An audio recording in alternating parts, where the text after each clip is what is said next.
3월 12일 말씀 묵상입니다. 오늘은 욥기 14장 13절부터 22절 말씀을 함께 묵상하도록 하겠습니다. 욥은 인간의 연약함에 대해서 탄식했습니다. 그러나 거기서 그치지 않고 하나님의 구원을 사모하고 있음도 보여주고 있습니다. 지금 자신이 겪는 고통이 너무나 크기 때문에 그 고통에서 벗어나기 위해서 죽음을 갈구하고 있는 처지이지만 부활에 대한 믿음이 있었고 그에게는 하나님께서 자신을 구원해 줄 것이라는 소망도 있었음을 엿볼 수 있습니다. 아무리 고통스러워도 하나님을 등지지 않고 그 믿음을 보여주고 있는 욥의 모습을 오늘 말씀을 통하여서 함께 묵상하도록 하겠습니다. 13절, 14절 말씀을 함께 읽겠습니다.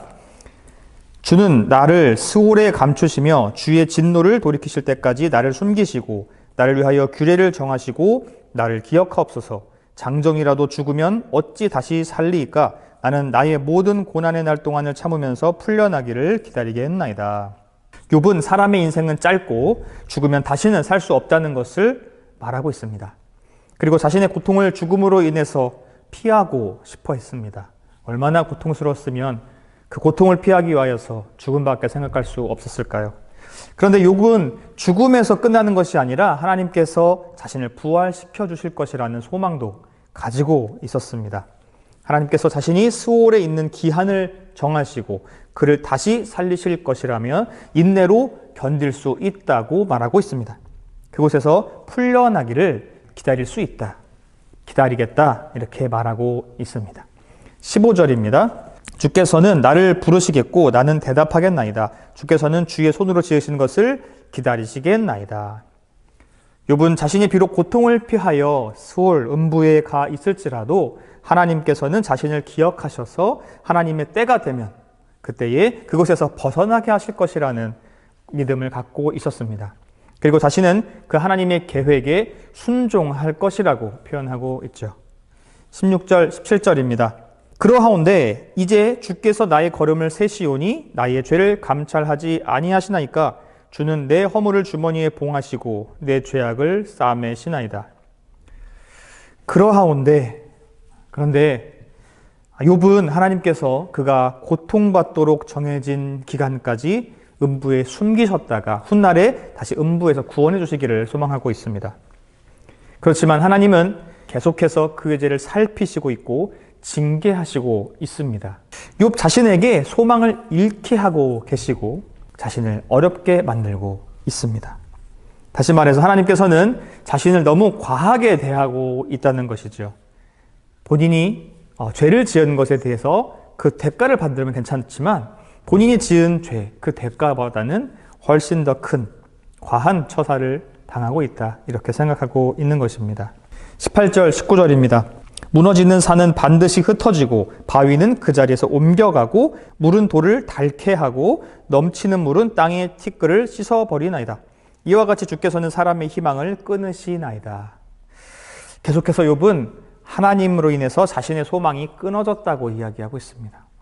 그것을 무너지는 산, 옮겨지는 바위, 물에 닳아 없어지는 돌, 물에 씻겨버리는 티끌 이런 자연현상으로 비유하고 있죠. 성경에서 산, 바위 이런 것들은 견고함, 단단함, 변하지 않음 이런 것을 이야기합니다. 그 견고하고 영원할 것 같은 산과 바위가 무너지고 옮겨져 가는 것은 쉽지 않은 일일 것입니다. 그것을 하나님이 하신다는 것이죠. 그 어려운 일을 하나님이 하신다. 하나님의 능력, 권능을 이야기하고 있습니다. 비록 욥은 지금 어려운 상황에 처해 있고 고통 가운데 있지만 하나님이 그렇게 위대한 분이라는 것은 변함없이 인정하고 있는 것이죠. 욥은 하나님의 그 권능을 알고 있습니다. 그렇기 때문에 하나님 앞에 그가 범죄할 수 없는 것입니다. 그리고 그 능력이 하나님으로 인해서 지금 자신이 재앙을 겪고 있다고 생각하고 있는 가운데 욥은 하나님으로 인해서 희망이 없어지고 있다고 말하고 있습니다. 하나님이 자신의 희망을 다 끊어놓으셨다 이렇게 이야기하고 있습니다. 우리도 때때로 그런 느낌이 들 때가 있습니다. 하나님이 나의 주변을 어렵게 하시는구나. 나를 힘들게 하시는구나. 그런 걸 느꼈을 때 정말 막막하고 어려운 마음이 드실 겁니다. 그럴 때 어떻게 하면 좋겠습니까? 그것을 우리에게 주신 것도 하나님이고 그것을 해결하실 분도 하나님이라는 것을 기억했으면 좋겠습니다. 욥은 지금 하나님이 자신을 어렵게 했지만 그렇다고 해서 하나님을 버리거나 배반하지 않고 하나님을 계속해서 바라보고 있습니다. 계속해서 말씀을 이어가겠습니다. 20절입니다. 주께서 사람을 영원히 이기셔서 떠나게 하시며 그의 얼굴빛을 변하게 하시고 쫓아보내시오니. 얼굴빛이 변한다는 것은 죽어서 안색이 창백해지는 것을 말합니다. 생명력을 상실한 인간은 아무것도 아님을 표현하고 있는 것이죠. 사람이 되게 대단해 보이지만 죽고 나면 정말 아무것도 할 수 없는 그런 연약한 존재인 것을 이야기하고 있습니다. 살아있을 때는 우리가 무엇이든지 다 할 것처럼 느껴지지만 그것은 살아있을 때에 한해서이지요. 인간의 생명은 유한합니다. 그리 오래가지 않습니다. 사람이 그렇게 뛰어난 것처럼 보이더라도 그 기한이 길지 않습니다. 21절, 22절입니다. 그의 아들들이 존귀하게 되어도 그가 알지 못하며 그들이 비천하게 되어도 그가 깨닫지 못하나이다. 사람이 죽으면 그의 자녀들이 잘되거나 망하거나 해도 전혀 상관할 수가 없습니다. 물론 알 수도 없겠죠. 그만큼 인간은 무력한 존재이고 죽고 나면 이 세상과는 전혀 관계가 없는 존재가 됩니다. 죽은 자의 영혼은 이 세상 일에 아무것도 관계할 수 없고 알 수 없습니다. 다만 고통과 슬픔만이 그와 관계 있다고 말하고 있습니다. 스올에 내려간 자의 비참함을 묘사한 것이죠. 욥은 인간의 무력함과 죽음에 대해 이야기하며 자신의 이야기를 마칩니다. 지금까지 첫 번째 욥이 친구들과 나눈 대화에 대해서 살펴보았습니다. 욥은 고난 앞에 너무나 힘들어하고 있었습니다. 욥의 친구들은 욥을 위로했지만 욥은 그 친구들의 위로를 거절했습니다.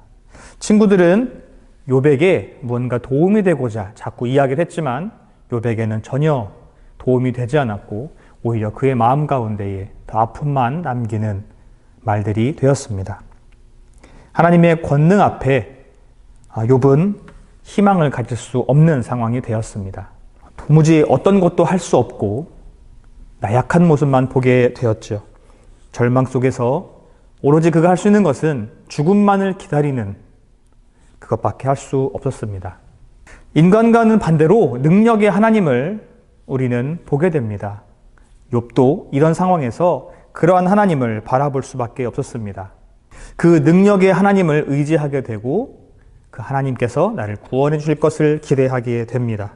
인간에게는 소망이 없지만 하나님께 의지한다면 소망이 반드시 있습니다.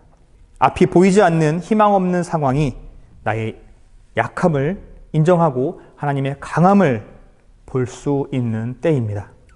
나를 내려놓고 하나님을 바라볼 수 있는 때입니다. 성도 여러분, 여러분의 삶에 어떤 고난이 찾아왔습니까? 나의 힘으로는 역부족이라고 느끼셨습니까? 나의 약함을 인정하는 지금 이 순간이 하나님의 강함을 인정할 수 있는 때입니다. 하나님을 바라보십시오. 나는 비록 약하지만 하나님은 강하십니다. 나는 불가능하지만 하나님은 무엇이든지 가능하신 분이십니다. 그 능력의 하나님께서 우리의 아버지 되시고 우리의 보호자가 되심으로 우리는 그 하나님을 바라보며 실망하지 않고 더욱더 소망을 품을 수 있습니다. 욥의 상황은 너무나 힘들지만 인간적으로 볼 때는 너무나 나약한 상황이 놓여져 있지만 너무나 절망적이고 너무나 안타깝지만 그는 하나님을 놓지 않았습니다. 성도 여러분, 우리의 삶이 힘들지라도 하나님을 바라보며 나에겐 희망이 없지만 하나님께 희망이 있다고 하나님을 붙드시는 삶을 사시길 바랍니다. 그 소망의 하나님을 바라보며 오늘도 하나님과 동행하는 하루가 되시길 주님의 이름으로 축복합니다.